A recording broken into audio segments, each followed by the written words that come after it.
Good morning, Chairman Neal, Ranking Member Brady, and members of the committee. My name is Rachael Eubanks, and I'm the 47th Treasurer of the great state of Michigan.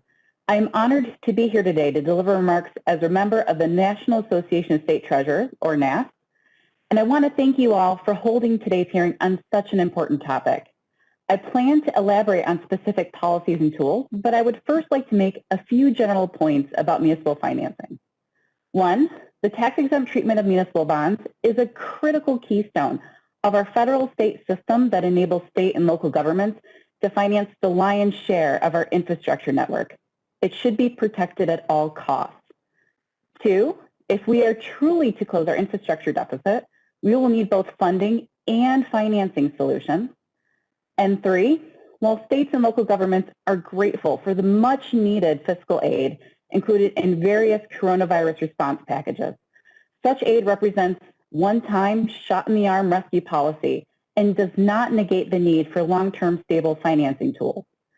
Municipal bonds make up a nearly $4 trillion market that has long served to meet the capital finance needs of states, local governments, and nonprofits. The vast majority of the infrastructure we use and take for granted each day has been financed through municipal bonds. Everything from the roads and bridges we drive on, the mass transit we ride on, the water lines we drink from, the power lines we plug into, the schools our children attend, and much more. In Michigan, the state issues bonds under various financing authorities for a variety of purposes.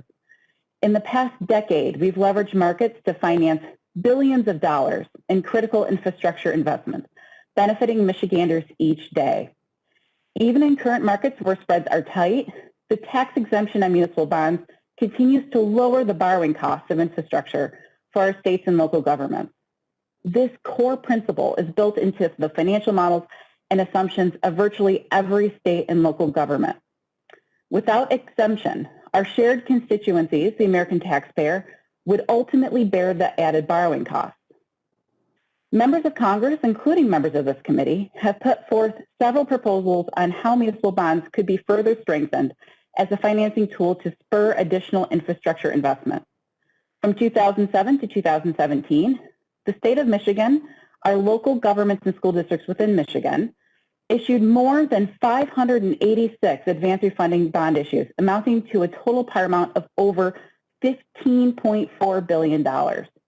These advance refundings statewide saved Michigan taxpayers an estimated $771 million in borrowing costs. In that same time, state and local governments across the nation issued more than 12,000 advance refunding bonds to save a minimum of $18 billion in borrowing costs.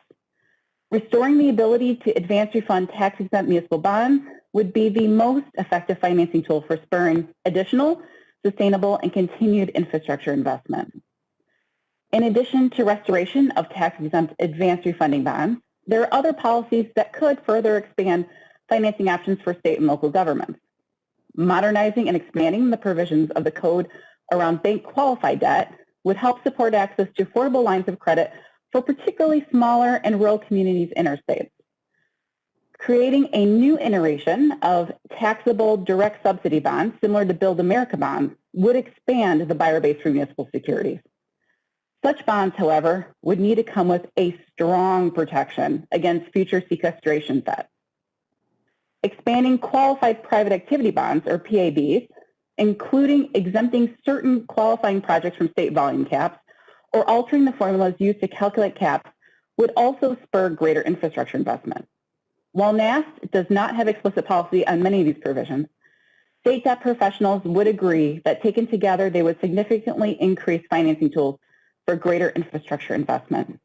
In conclusion, we appreciate the opportunity to weigh in with some of our collective thoughts on various infrastructure tax and bond policy proposals. Please continue to turn to NASS and our members as a resource, and we look forward to continuing to work with committee members and staff on these critical issues to state and local finance. I look forward to answering your questions. Thank you.